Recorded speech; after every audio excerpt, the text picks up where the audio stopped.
नमस्कार, आप देख रहे हैं दिल्ली ग्लो न्यूज और मैं हूं आपके साथ मानवी ठाकुर। शुरुआत करते हैं आज की खास खबरों से।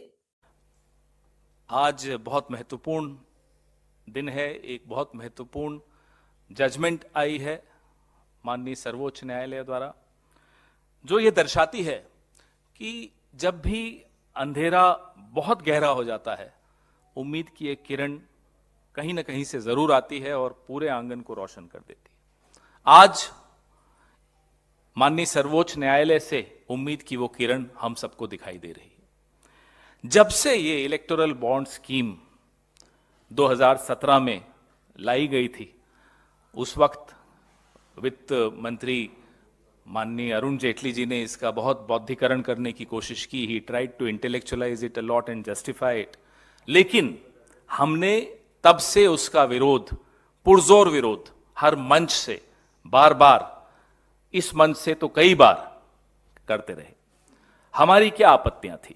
हमारी आपत्तियां बहुत स्पष्ट थी कि यह अपारदर्शी है, इससे भ्रष्टाचार को बढ़ावा मिलेगा, इससे काला धन सफेद हो जाएगा, इससे जो रूलिंग पार्टी है, जो सत्तारूढ़ दल है, सारा लाभ उसको मिलेगा और एक ऐसा अनकहा अनदेखा रिश्ता स्थापित हो जाएगा सत्तारूढ़ दल का और कंपनियों का। जो कंपनियां इन इलेक्टोरल बॉन्ड्स को खरीदेगी, उनको क्या लाभ दिया जाएगा? ये तमाम सवाल हम इस मंच से बार बार उठाते रहे। सवाल जायज थे, चिंता जायज थी, क्योंकि किस कंपनी ने किस पार्टी को कितना पैसा दिया और क्यों दिया, उसके एवज में उसको क्या मिला, ये जानने का अधिकार इस देश के एक एक वोटर को है, एक एक पत्रकार को है, एक एक व्यक्ति को है। भले वो किस पार्टी को वोट देता है, नहीं देता, उससे कोई फर्क नहीं पड़ता। और उस अधिकार की रक्षा के लिए कांग्रेस पार्टी तत्पर है। इकलौती पार्टी जो 2017 से लेकर आज तक लगातार इस मुद्दे पर बहुत प्रबल आवाज में बोलती आई है।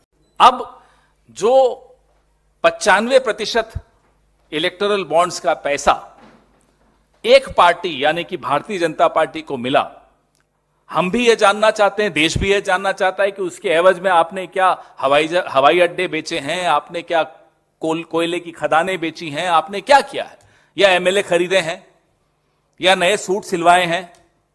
ये जानने का हक हम सबको है। या नए हवाई जहाज खरीदे हैं, हमें नहीं मालूम आपने क्या खरीदा।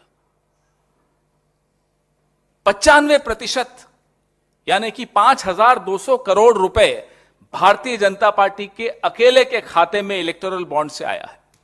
हम माननीय सर्वोच्च न्यायालय के इस आदेश का खुले दिल से स्वागत करते हैं और हम ये मांग दोहराते हैं कि SBI, state bank of India, उस तमाम जानकारी को सार्वजनिक पटल पर रखे जिससे कि जनता को यह मालूम पड़े किसने कितना पैसा किसको दिया। आपको याद होगा कि यह electoral bond scheme Bharatiya Janata party की मोदी सरकार मनी बिल के तौर पे लेकर आई थी, ताकि राज्यसभा में इस पर कोई चर्चा ना हो, कोई बहस ना हो और सीधा पारित हो जाए। आज भी हमें डर है और हमारा डर भी जायज है।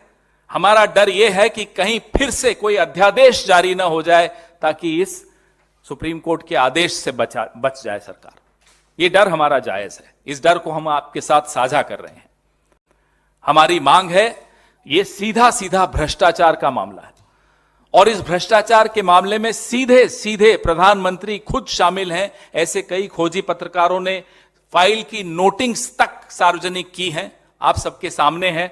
मैं भी आपसे साझा करूंगा, जिसमें चुनाव आयोग हो, वित्त मंत्रालय हो, लॉ कमीशन हो, लॉ मिनिस्ट्री हो, इन सबने अपने अपने स्तर पे जिनकी जमीर जिंदा है, उन अधिकारियों ने फाइल नोटिस में अपना विरोध दर्ज किया था।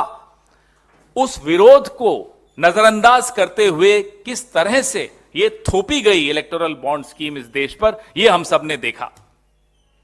आज प्रधानमंत्री एक्सपोज हो गए हैं, बेनकाब हो गए हैं, उनका भ्रष्टाचार बेनकाब हो गया।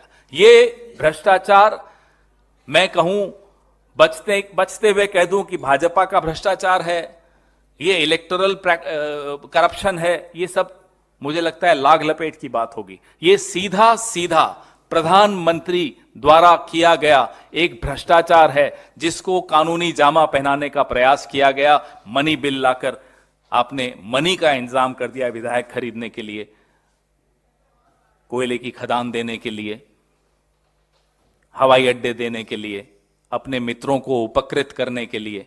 यह आपके सामने है आज। मैं फिर से हमारी पार्टी की ओर से, इस देश की जनता की ओर से उन तमाम वकीलों को, एक्टिविस्ट को, एनजीओस को, माननीय सर्वोच्च न्यायालय को खुले दिल से धन्यवाद देते हैं कि आपने एक ऐसा आदेश आज पारित किया है जिससे लोकतंत्र के जिंदा रहने की उम्मीद हम सबके मन में जागी।